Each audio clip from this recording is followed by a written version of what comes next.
तुम्हारे साथ तुम्हारे साथ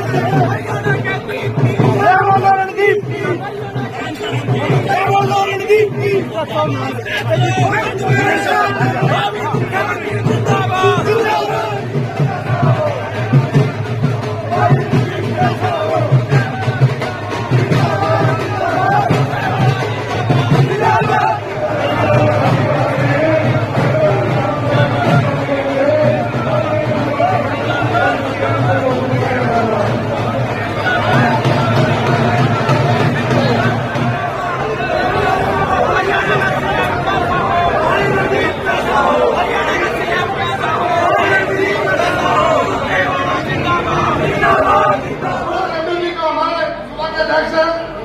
बहुत बहुत धन्यवाद मंत्री साहब नीचे जिन्हें सम्मानित कर दिया। हिमांशु भाई चतुर बहस कर रहे हैं, बहुत बहुत धन्यवाद। भारतीय राष्ट्रीय कांग्रेस के महासचिव इस बांगड़ के बेटे राज्यसभा सांसद कर्नाटक की जीत के सूत्रधार और इस कांग्रेस पार्टी को कर्नाटक में नया जीवन देने वाले बड़े भाई रणदीप सिंह सुरजेवाला जी और गांव-गांव से आए मेरे पिता समान बुजुर्गों, नौजवान साथियों, सबसे पहले तो आपका यहाँ पहुँचने पर आपके बेटे की तरफ से हार्दिक स्वागत है, धन्यवाद है। ये आशीर्वाद जो मेरे को आप लोगों ने दिया है आपके बेटे को, इसका मैं एहसान कभी उतार नहीं सकता। ये छोटे बुलावे पे जो इस मीटिंग को आपने रैली का रूप दे दिया, ये एहसान मेरे से आपका मैं उतार नहीं पाऊंगा कभी भी। और भारतीय भाई अशोक मलिक जी और रणबीर भारद्वाज जी, दिलबाग डांडा जी और कोने कोने से आए हरियाणा के भर के मेरे सारे साथी, आप सबका भी यहाँ स्वागत है। और भाई साहब मैं तो आपको एक विश्वास दिलाता हूँ, ये उज्जैन के लोग, ये बांगड़ के युवा, ये आपके बुजुर्ग, ये हरियाणा की 74 की लड़ाई में आपके साथ खड़े हैं और ये बांगड़ का बेटा हरियाणा की 74 आपके एरिया में लेके आएगा। हरियाणा के मुख्यमंत्री रणदीप सिंह सुरजेवाला जी होंगे, आपका बेटा होगा और इस इलाके का भला होगा। हम लोगों ने यहाँ बहुत राज देखा है, यहाँ हमने एक परिवार का राज देखा है। उन्होंने 45 साल हमें यहाँ बहला के फुसला के वोट दिलाए और विकास किया परिवार का, सिर्फ अपने परिवार का। और एक भाई साहब सिरसा से यहाँ आए, 5100 रुपए पेंशन दूंगा, ये दूंगा, आज उसका तो यही नहीं पता कहाँ है। वो ताई जी उसको ढूंढती फिर रही है, 5100 रुपए पेंशन वो उनके गया था। मैं एक बार फिर आपको भाई साहब विश्वास दिलाता हूँ, ये बांगड़ के लोग, इनके आप उम्मीद की किरण हो और ये आपकी हरियाणा की 74 की लड़ाई में जहां आप इनकी ड्यूटी लगाओगे आपको वहीं खड़े मिलेंगे। एक बार फिर आपका यहाँ पहुंचने पर दिल की गहराइयों से स्वागत और आप सबका दोबारा फिर एक बार फिर दिल की गहराइयों से सबका स्वागत। जय। इस कार्यक्रम के आयोजक छोटे भाई, प्रदेश कांग्रेस कमेटी के सदस्य, किसान खेत मजदूर कांग्रेस के अग्रज नेता भाई मनोज नचार जी,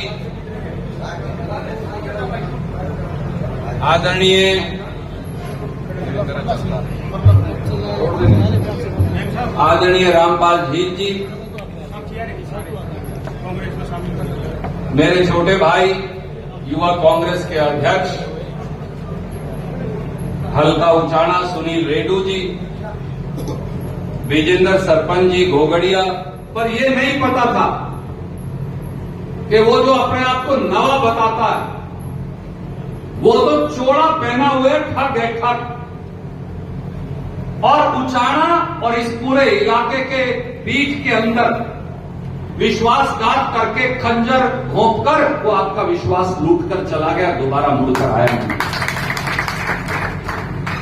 मेरे बुजुर्गों साथियों, आप बताओ, क्या एक आदमी ने भी, जिसने दुष्यंत चौटाला की वोट डाली थी इतना जोर लगा के, क्या एक आदमी ने भी इसलिए वोट डाली थी कि वो जाकर मनोहर लाल खट्टर जी की गोदी में बैठ जाएगा, भारतीय जनता पार्टी की गोदी में बैठ जाएगा? क्या ये सही नहीं कि वो उचाना का हल्का हो, वो जुलाना का हल्का हो, वो टोहाना का हल्का हो, वो नारनौल का हल्का हो, इन सब ने भारतीय जनता पार्टी के खिलाफ वोट डाली थी, जैसा भाई साहब कह रहे थे। एक एक आदमी ने बीजेपी के खिलाफ वोट डाली थी। वोट दी थी भारतीय जनता पार्टी और मनोहर लाल खट्टर जी को यमुना पार भेजने की, पर वोट लेके आपको बेच दिया। मंडी के अंदर बोली लगाकर आपकी उचाणा की और हरियाणा की वोटों को बेचा।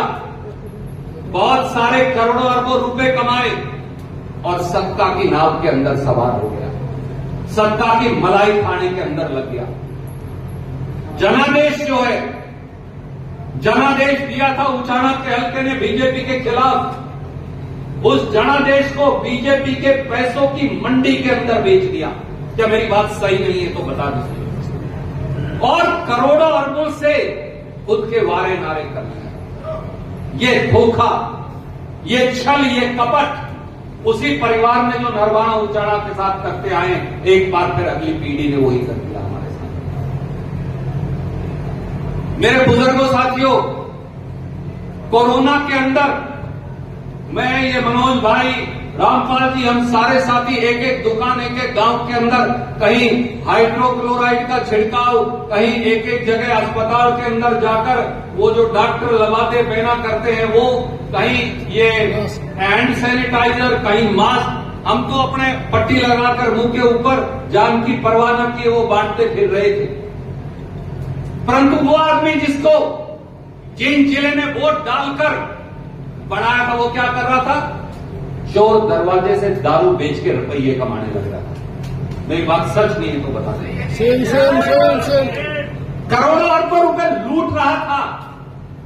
हरियाणा के लोग, वो व्यापारी हो, किसान हो, गरीब हो, एससी हो, बीसी हो, नौजवान हो, महिला हो, वो मर रहे थे। वो ऑक्सीजन के लिए सिसक रहे थे, वो दवाई दारू के लिए, डॉक्टर के लिए सिसक रहे थे। और वो आदमी जिसको हमने एमएलए बनाया था, वो 2 साल उचाणा में नहीं बढ़ा, वो दारू बेचकर पिछले दरवाजे से रुपये कमाने तक कर गया। ये उसने हमारे साथ किया, हमारी वोट के लिए। मेरे साथियों, मेरे बुजुर्गों, ये धरती मेरी भी मां। इस धरती के एक एक कण से रणदीप के शरीर की भी संरचना हुई, इसलिए पीड़ा होती है। वोट लिया हरियाणा के किसानों के नाम पर, उचाणा और नरवाना के किसानों के नाम पर,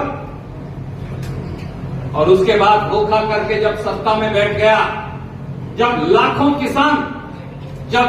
किसान दिल्ली की जोड़ी पर दस्तखत दे रहे थे, गुंडागर्दी या बदमाशी के लिए नहीं, किसान जोड़ी फैलाकर नरेंद्र मोदी और बीजेपी से न्याय मांगने गया था, तो उन किसानों की राह के अंदर कीलें किसने बिछाई थी? इसी दुष्यंत चौटाला ने बिछाई। क्या ये सही नहीं कि हरियाणा सरकार के पीडब्ल्यूडी मंत्री दुष्यंत चौटाला ने दिल्ली के बॉर्डर पर, ताकि किसान हरियाणा, पंजाब और पूरे देश का आके दिल्ली ना जा पाए, कीलें लगवा दी, नश्तर लगवा दिए, बुलडोजर हटा दिए, बड़े बड़े बोल्डर लगा दिए। जब किसानों को गाली दी जाती थी, जब हमको नक्सलवादी कहा जाता था, जब हमको उग्रवादी कहा जाता था, जब मंडी के जो हमारे व्यापारी हैं इनको लुटेरे कहा जाता था भारतीय जनता पार्टी के द्वारा, तो उनकी गोदी में बैठकर उनके साथ मिलकर गाली देने का काम दुष्यंत चौटाला और उसकी पार्टी के लोग किया करते थे। लानत है ऐसे लोगों के ऊपर, ये उन्होंने हमारे साथ किया। हेलीकॉप्टर में चढ़कर मनोहर लाल खट्टर के साथ उस धरने के ऊपर से दिल्ली चले जाया करते थे, क्योंकि सड़क का रास्ता नहीं। मैं आपसे पूछता हूं, जब उचाणा का, नरवाना का, हरियाणा का किसान दिल्ली के बॉर्डर पर मरने लग रहा था, न्याय मांगने लग रहा था, इस्तीफा देकर दुष्यंत चौटाला उनके साथ जाकर क्यों नहीं बैठा? अगर अपने आप को किसानों का हिमायती कहता है, दिल्ली में हेलीकॉप्टर में उनके ऊपर को क्यों लगकर जाया करता था? उनकी सुध लेने क्यों नहीं गया? उनके आंसू पहुंचने क्यों नहीं गया? उनके क्रियाक्रम तक में क्यों नहीं गया? उनके संस्कार पर क्यों नहीं गया? इसलिए कि सत्ता की मलाई खानी थी, ये उसने किया।